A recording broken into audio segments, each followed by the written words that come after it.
तो आज के इस एक्सप्लेनर में आपका स्वागत है। चलिए आज पृथ्वी के इस विशाल क्लाइमेट इंजन यानी जलवायु इंजन को जरा करीब से समझते हैं। अदृश्य गैसें से लेकर उन भयंकर विशाल चक्रवातों तक, आइए इस पूरी की पूरी अविश्वसनीय प्रणाली के सफर पर चलते हैं, जो असल में हमारे इस ग्रह को रहने लायक बनाती है।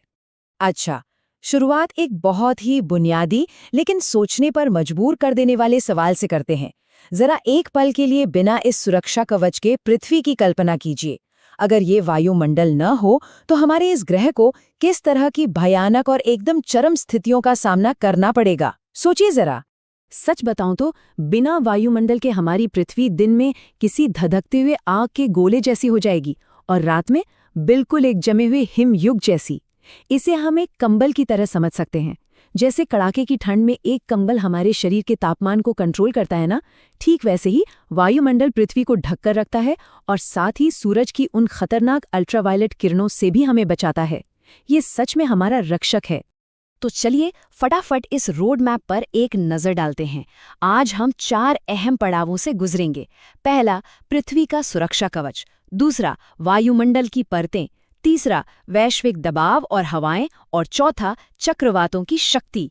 इन 4 चीजों को समझते हुए आज हम इस क्लाइमेट इंजन को बिल्कुल बेस से लेकर टॉप तक डिकोड करेंगे। आगे बढ़ते हैं हमारे पहले भाग की तरफ। 1, पृथ्वी का सुरक्षा कवच, गैसें, पार्टिकुलेट्स और तापमान नियंत्रण। सबसे पहले इन बुनियादी तत्वों को देखना बहुत जरूरी है। देखिए, हमारा वायुमंडल कोई एक रुकी हुई या स्थिर चीज नहीं है, बल्कि ये गैसों, जलवाष्प और छोटे छोटे कणों का एक लगातार चलने वाला एकदम डायनामिक कलेक्शन है। अब इस संरचना को ही देख लीजिए। इसमें नाइट्रोजन और ऑक्सीजन का पूरी तरह से दबदबा है, जो मिलकर पूरे 99% हिस्से को कवर कर लेते हैं, और बाकी का बचा हुआ सिर्फ 1% वो आर्गन, कार्बन डाइऑक्साइड और हाइड्रोजन जैसी ट्रेस गैसों से बना है। भले ही ये गैसें मात्रा में ऊंट के मुंह में जीरे के बराबर हों, लेकिन पृथ्वी के तापमान को बनाए रखने में इनका रोल बहुत बहुत बड़ा है। खैर, यहाँ एक बहुत ही दिलचस्प अंतर समझना जरूरी है, अच्छी ओजोन और बुरी ओजोन का। एक तरफ हमारी अच्छी ओजोन है, जो समताप मंडल में बैठकर हानिकारक रेडिएशन को रोकती है, और हाँ, इसी को बचाने के लिए मशहूर मॉन्ट्रियल प्रोटोकॉल लाया गया था। लेकिन दूसरी तरफ सतह के बिल्कुल करीब वाली बुरी ओजोन है। ये हमारे ही फैलाए प्रदूषण का नतीजा है, और यही वो चीज़ है जो खतरनाक स्मॉग पैदा करती है। और वो जो हम ध्रुवों के ऊपर ओजोन में छेद देखते हैं ना, वो उसी ऊपर वाली अच्छी ओजोन के नष्ट होने का नतीजा है। अब ये जानना भी बड़ा दिलचस्प है कि हवा में मौजूद ये छोटे छोटे कण हमारे मौसम को आखिर कैसे कंट्रोल करते हैं। कृत्रिम वर्षा या आर्टिफिशियल रेन बिल्कुल इसी सिद्धांत पर काम करती है। इसमें हवा में पार्टिकुलेट मैटर छोड़े जाते हैं, जो पानी खींचने वाले नाभिक की तरह काम करते हैं। फिर जलवाष्प इन कणों को घेर लेती है, कंडेंस होती है, बादल बनते हैं और झमाझम बारिश होती है। लेकिन इसके लिए हवा में नमी का होना बहुत जरूरी है। नमी नहीं तो ये प्रक्रिया पूरी तरह फेल, जैसा कि हमने दिल्ली के एक एक्सपेरिमेंट में देखा था। चलिए अब दूसरे भाग पर आते हैं। 2, वायुमंडल की परतें। होमोस्फेयर से लेकर सीधे अंतरिक्ष तक का सफर। अब इन गैसों से थोड़ा ऊपर उठकर वायुमंडल के फिजिकल स्ट्रक्चर को देखते हैं। इसे किसी ओवन की अलग अलग लेयर्स की तरह इमेजिन कर सकते हैं, जहां हर लेयर का अपना एक अलग टेम्परेचर और अपना एक खास काम है। इस चार्ट को देखिए, ये हमारे वायुमंडल के प्रोफाइल को कितनी खूबी से दिखाता है। क्षोभ मंडल में 18 किलोमीटर तक ऊपर जाने पर तापमान लगातार गिरता है और मौसम की सारी हलचल बस यहीं होती है। लेकिन जैसे ही हम समताप मंडल में जाते हैं, ओजोन परत सूरज की गर्मी को सोख लेती है और 50 किलोमीटर तक तापमान फिर से बढ़ने लगता है। इसके बाद मध्य मंडल में 85 किलोमीटर तक ये फिर से गिरता है।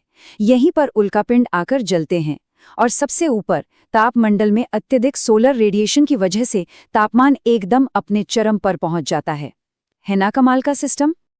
अब यहाँ ये जो 90 किलोमीटर का नंबर है, ये लिटरली बहुत महत्वपूर्ण है। ये वो मैक्सिमम ऊंचाई है जहां तक जलवाष्प और कार्बन डाइऑक्साइड जैसी हमारी जीवनदायिनी गैसें मिलती हैं। इसके ऊपर जाते ही ये गैसें लगभग गायब सी हो जाती हैं।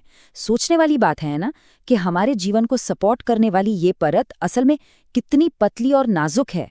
ठीक इसी के पास 100 किलोमीटर की ऊंचाई पर एक बहुत ही क्रिटिकल और अदृश्य सीमा आती है, जिसे कार्बन लाइन कहा जाता है। इसके नीचे होमोस्फीयर में सारी गैसें एकदम अच्छी तरह से मिक्स रहती हैं। लेकिन जैसे ही इस 100 किलोमीटर के बॉर्डर को पार करते हैं, हेटेरोस्फीयर शुरू हो जाता है। यहाँ गैसें एक दूसरे में घुलने मिलने के बजाय अपने अपने वजन के हिसाब से अलग अलग परतों में बँट जाती हैं। अब आते हैं तीसरे भाग पर। 3 वैश्विक दबाव और हवाएं, इस जलवायु इंजन के गतिशील हिस्से। स्ट्रक्चर तो हमने समझ लिया, अब जरा उन ताकतों पर भी नजर डालते हैं जो असल में इस पूरे इंजन को चलाती हैं, यानी सूरज से मिलने वाली वो ऊर्जा जो दबाव और इन शक्तिशाली हवाओं को जन्म देती है। देखिए, होता क्या है, भूमध्य रेखा यानी इक्वेटर पर सूरज की बेहिसाब गर्मी से हवा गर्म होकर ऊपर उठने लगती है। यही प्रक्रिया हवाओं के फैलने और सिकुड़ने का एक ग्लोबल पैटर्न तैयार कर देती है। हवा ऊपर जाती है, ठंडी होती है और फिर वापस नीचे गिरती है। इसी लगातार चलने वाले साइकिल की वजह से पृथ्वी पर 7 अलग-अलग दबाव पेटियां बनती हैं, जैसे कि भूमध्यरेखीय डोलड्रम्स, उपोष्णकटिबंधीय और ध्रुवीय पेटियां। और पता है, यही पेटियां दुनिया भर के मौसम का पूरा संचालन करती हैं। इसी से जुड़ा एक और शानदार कॉन्सेप्ट है जियोस्ट्रॉफिक हवाएं। सतह से सिर्फ 2-3 किलोमीटर ऊपर, जहां जमीन का कोई भी घर्षण या रुकावट नहीं होती, वहां हवाएं अविश्वसनीय स्पीड पकड़ लेती हैं। जब दबाव का अंतर हवा को आगे की तरफ धकेलता है और पृथ्वी के घूमने की वजह से लगने वाला कोरियोलिस बल उसे मोड़ता है, तो हवाएं समदाब रेखाओं के बिल्कुल समानांतर बहने लगती हैं। इन्हीं हाई स्पीड हवाओं को जियोस्ट्रॉफिक हवाएं कहा जाता है। और अब हम पहुंच गए हैं अपने चौथे और आखिरी भाग पर। 4 चक्रवातों की शक्ति, इस इंजन का नाटकीय प्रदर्शन। अब समय आ गया है इस जलवायु इंजन के सबसे एक्सट्रीम, सबसे खतरनाक और विनाशकारी हिस्से को देखने का। मौसम की इन 2 विशाल प्रणालियों की पैदाइश बिल्कुल अलग-अलग होती है। एक तरफ है समशीतोष्ण चक्रवात, जो ठंडी और गर्म हवा के सीधे आमने सामने टकराने से बनते हैं। वहीं दूसरी तरफ है हमारे उष्णकटिबंधीय चक्रवात। ये पूरी तरह से गर्म महासागरों की भारी ऊर्जा और उस मजबूत कोरियोलिस बल के दम पर पनपते हैं। हाल ही में उड़ीसा और आंध्र प्रदेश में हमने जो खौफनाक तबाही देखी थी, वो इन्हीं उष्णकटिबंधीय चक्रवातों की अपार ताकत का ही तो नतीजा थी। चलिए स्टेप बाय स्टेप देखते हैं कि आखिर ये विनाशकारी तूफान बनता कैसे है। सबसे पहले गर्म समंदर के ठीक ऊपर एक निम्न दबाव का केंद्र बनता है। फिर बहुत ही तेज संवहन शुरू होता है, जिससे हवा तेजी से ऊपर उठती है। बादलों के बनने से भारी मात्रा में संघनन की गुप्त ऊष्मा बाहर निकलती है और बस ये ऊष्मा इस तूफान के लिए एकदम ईंधन का काम करती है। हवाएं बहुत तेजी से घूमने लगती हैं, स्पाइरल पट्टियां बन जाती हैं और आखिर में बीचों बीच एक एकदम शांत लेकिन बेहद खतरनाक आंख बन जाती है।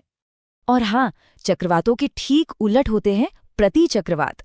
इनमें हवा तेजी से ऊपर उठने के बजाय ठंडी होकर भारी होती है और नीचे की तरफ गिरती है। इससे एक उच्च दबाव का केंद्र बनता है, आसमान एकदम साफ हो जाता है और हवाएं बहुत शांति से चलती हैं। लेकिन इनके साइज को हल्के में मत लीजिएगा। ये ठंडी हवा के केंद्र इतने विशाल हो सकते हैं कि पूरे के पूरे अमेरिका जितने बड़े देश को आसानी से कवर कर लें। तो इस पूरी लंबी चर्चा के बाद एक बहुत ही गंभीर सवाल हमारे सामने खड़ा होता है। ये तो हम समझ चुके हैं कि समंदर का गर्म पानी ही इन चक्रवातों का मुख्य ईंधन है। तो सोचने वाली बात यह है, अगर ग्लोबल वार्मिंग इसी तरह हमारे महासागरों को गर्म करती रही, तो आने वाले समय में ये तूफान आखिर कितने और अधिक विनाशकारी हो जाएंगे। हमारी इस जलवायु प्रणाली की ये बढ़ती हुई ताकत निश्चित रूप से हमारे भविष्य के लिए एक बहुत बड़ी और डराने वाली चेतावनी है। इस पर जरूर विचार कीजिएगा।